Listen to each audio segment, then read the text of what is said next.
Hello, and welcome to the Math 120 Final Exam Review, Exponentials.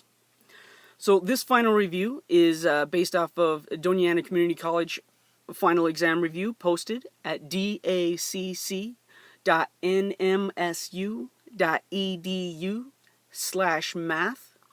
On the right side menu you can find Final Reviews. When you click on that, you'll see a list of all the different final reviews. The numbers in these review problems come directly from that posted final review. My name's Tuesday J. Johnson. I'm a lecturer at the University of Texas El Paso and an assistant professor at Doñana Community College. Here we have an icon, the calculator with the banning of the calculator. So this is the no calculator section of the exam. The exam will come to you in two parts. On part A, you have no use of a calculator, and part B, you're allowed the use of a calculator. Don't freak out. I know your calculator's a lot like a security blanket, but you're a big kid now. You won't need the calculator for most of these problems. I'm going to say for all the problems. If it says no calculator, you really don't need it. The numbers are nice, they work out. So let's start with number 9 here. Given f of x equals 3 to the x. I want to find the inverse function. Well, first thing we know is that logarithms were defined to be the inverse of an exponential function of the same base. We knew that exponential functions were 1 to 1. We knew that we could find the inverse. We run into problems when we try to find it algebraically. And so someone, in their wisdom, defined logarithms to take care of that for us. So anytime you see an exponential function, f of x equals 3 to the x, guaranteed the inverse is log base 3 of x. Part B, we're going to complete the column for f of x, then use our knowledge of inverses to complete the last two columns. Alright, my function is 3 to the x. When x is negative 1, 3 to the negative 1 is 1/3, right? That negative 1 says the reciprocal. The reciprocal of 3 is 1/3. When x is 0, 3 to the 0 power is 1. 3 to the first power, 3 to the 1 is 3. And it's at this point, I could keep evaluating, right? 3 squared is 9, 3 cubed is 27. But notice, the base multiplier is 3. Once I know the y-intercept, I can multiply by 3 to get the next value of y going up. I could divide by 3 to get the previous value of y if I'm going down in x values. So in this way, I'm able to find the y values, the f of x values, for a given function with the set x values we're given. Now, we want to use our knowledge of inverses to complete the last two columns. So these 3 columns will all be blank, and you'll need to fill them in. What does an inverse do? An inverse switches x and y. So what was an x becomes a y. What was a y becomes an x. So the pairs of points that you have in these two columns get flipped around for these two columns.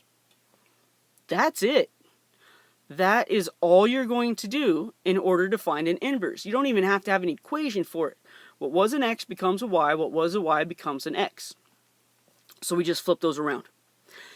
Now, I want to sketch f of x and its inverse on the same set of axes, and I'm going to include the line y equals x, because we know a function and its inverse graphically are symmetric across the line y equals x, and I can kind of get a better idea of what it might look like. I cheated. I used Desmos.com to put this graph down because it's a lot easier for you to find instead of my shaky little hand drawing graphs. But all I did is plot the points. When x is negative 1, y value is a 1/3. When x value is 0, y is 1. X is 1, y is 3, and so on. And you can see here in green, the graph of the inverse is indeed the graph of a logarithmic function. And so there we go. Log base 3 of x is the inverse of 3 to the x. We can fill in our table of values. Inverse, we just switch x and y's. Once we have some points, you can all plot a graph. Good work. So let's try it again. Given f of x equals 4 to the x, we know our inverse will be the logarithm of the same base. So the inverse is log base 4 of x. When x is negative 1, 4 to the negative 1 is 1/4. 4 to the 0 is 1.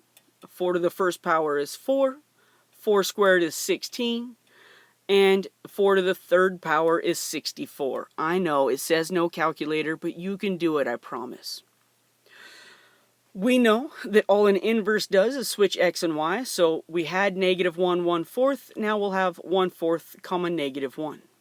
0 1 becomes 1 0, and so on. Once you have your table of values all filled in, I can graph f of x. Notice that's a little steeper than our last one. And I can graph f inverse of x on the same axis along with the line y equals x. Graphing exponential functions, very straightforward. Graphing log functions, very straightforward if you have the corresponding exponential function. Don't let it be hard. Don't get all, oh, how do I graph a log? No, you graph a log by remembering the inverse property. What was an x becomes a y. What was a y becomes an x. So let's evaluate some exponential functions. We're going to let f of x be 16 to the x. I want to find f of 0. Okay, notice f of 0. So the x is replaced by a 0 on the left. Let's replace x by 0 on the right. F of 0 is 16 to the 0 power. Anything other than 0, or infinity, raised to the 0 power is 1. So my answer is 1. F of negative 1. I want to evaluate when x is negative 1. I get 16 to the negative 1. Negative 1 power, that's reciprocal, so I'll take that to the denominator. That's 1 over 16.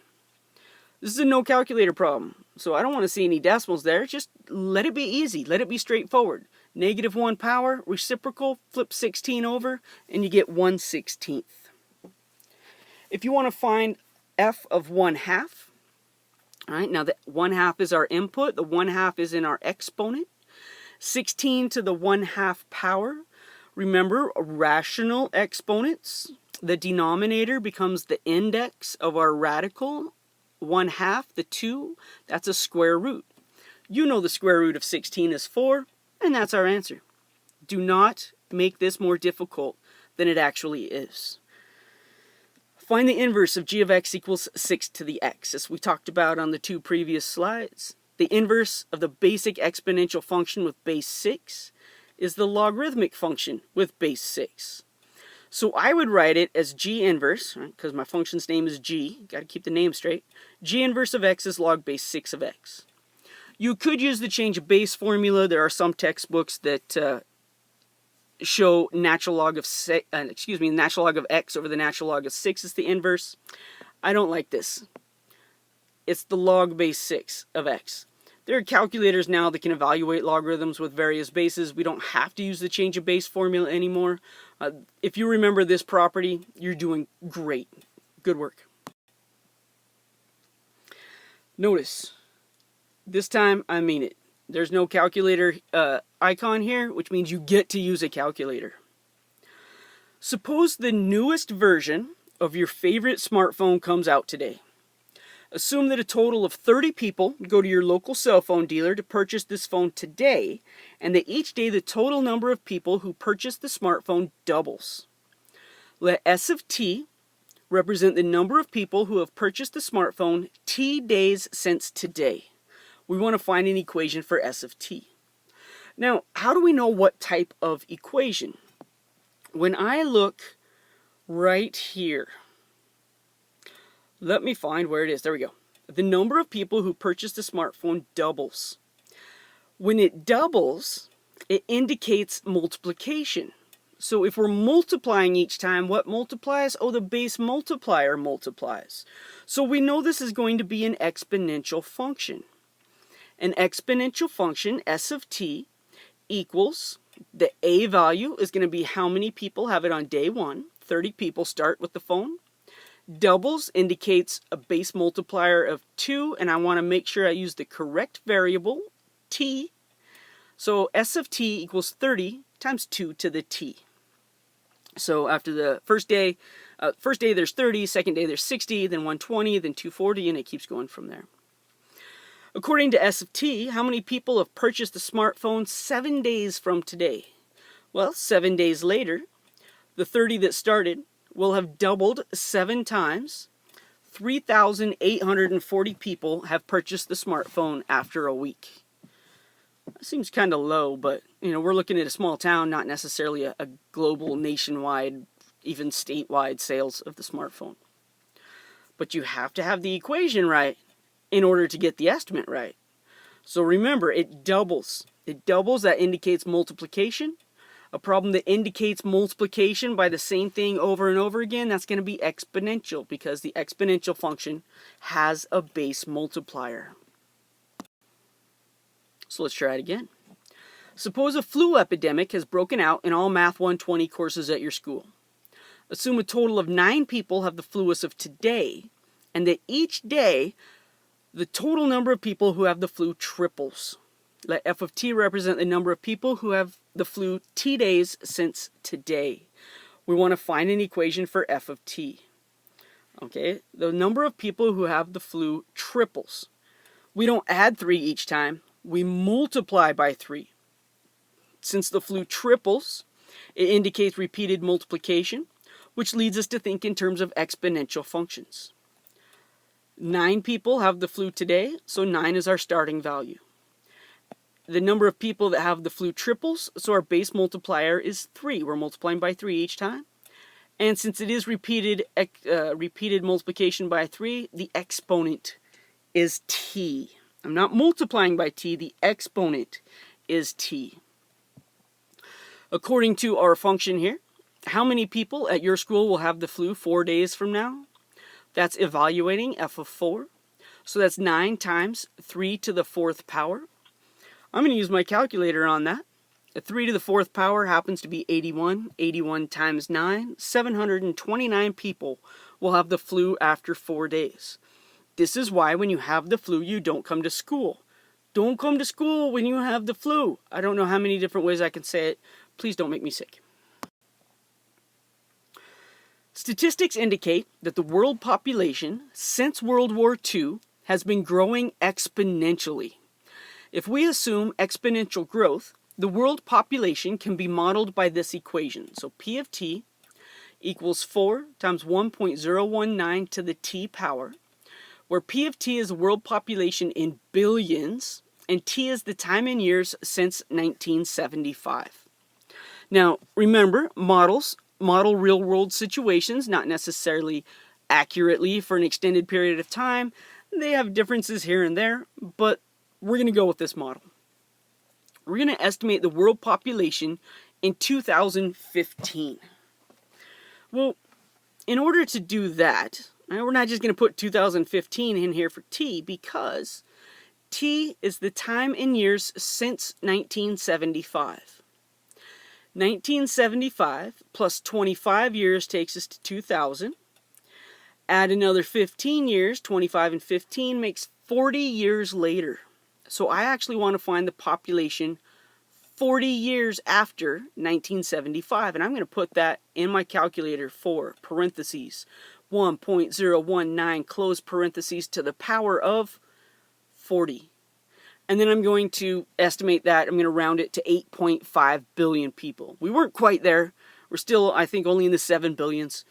But things happened between 1975 and now that have slowed our effects of population growth. According to this model, when will the population reach 10 billion? Round to the nearest year. So I want the population, I want the output to be 10 billion. Right? This is already in billions. So I'm going to set 10 equal to 4 times 1.019 to the t power. I'm going to isolate the exponential part, so I'm going to divide both sides by 4. 10 divided by 4 is 2.5. The right-hand side divided by 4 leaves me with 1.019 to the t power. Now, if I have an exponential and the variable is in the exponent, I'm going to rewrite to logarithmic form. This tells me that t is the power, all a log is a power, to which I raise 1.019 in order to get 25. And if you have a fancy log base button on your calculator, throw it in there. If you don't have the fancy log base button on your calculator, you could use the change of base formula. Log of 2.5 divided by log of 1.019. All right, so those are L's. Natural log, logarithmicae naturalis. All right, the natural log, when I put that in my calculator, I get approximately 49. But it's not the year 49. I can guarantee you there were not 10 billion people in the world in the year 49. I wasn't there, but I'm pretty sure, like 99.99% sure. 49 years after 1975, it wants to know when in 2024 we should have 10 billion people according to this model. Part C, according to this model, what was the world population in 1975? Remember, 1975 is when we started. That's a time value of 0. When t is 0, 1.019 to the 0 power becomes 1. 1 times 4 tells me the population, the initial value, our A value here, 4 means there were 4 billion people in 1975. I'd have to look that one up. I was alive then. I don't know. I can't verify that. I didn't count them. According to the model, by what percent is the world population growing each year? Our growth rate has to do with our base multiplier. The growth rate is always the base minus 1, because 100% of the population is still there. How much did we grow is the amount the base is over 1. So 1.019 minus 1 gives me 0.019. If I turn that into a decimal, I move my decimal 2 places. I lied, I'm not turning it into a decimal, I'm turning it into a percentage. The decimal moves 2 places, and I get a percentage growth rate of 1.9% growth each year. Oh, that was a lot, wasn't it? You got this. Let's talk money. Suppose that $2,000 is deposited into an account where the interest is compounded annually. This situation can be modeled by the function f of t equals 2,000 times 1.052 to the t power, where f of t is the value in dollars of the account t years after the initial deposit. Right, so whenever that was, we're counting t years since the deposit. In how many years, find t, will the money in the account double? Right? You want to make money. So the account doubles when the output is 4,000. Right? You initially invest 2,000, double that is 4,000. So we want to solve the equation 4,000 equals 2,000 times 1.052 to the t power. In order to find my t, right, in exponential, we have to isolate the exponential. Let's divide both sides by 2,000. I'll get 2 equals 1.052 to the t. I chose not to use parentheses anymore. Once I have the exponential part isolated, I'm going to rewrite in logarithmic form.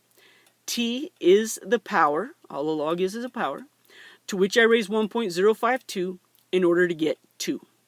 If you prefer the change of base formula, that's the natural log of 2 divided by the natural log of 1.052. And I use my calculator to evaluate that at 13.7 years to double. I have to leave that $2,000 alone for 13.7 years, and it's only going to double on me? I don't know. I might look for a better investment. According to this model, how much money will the account have in 10 years? Years. 10 years. T is years. Let's put a 10 in for T. 2,000 times 1.052 to the 10th power. $3,320.38. But how do you know if you're right? Like that doesn't seem like very much money. But remember, it takes 13.7 years to get $4,000. 10 years, I should have less than $4,000. All right, that seems reasonable. That seems like it's a possibility. According to this model, what is the earning interest rate? That's interest rate. That's the amount your money's growing by.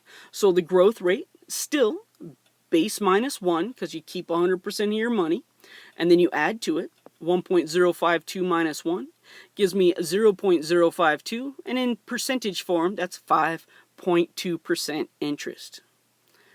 That's it for exponentials. Couple of applied problems there. Thanks for listening.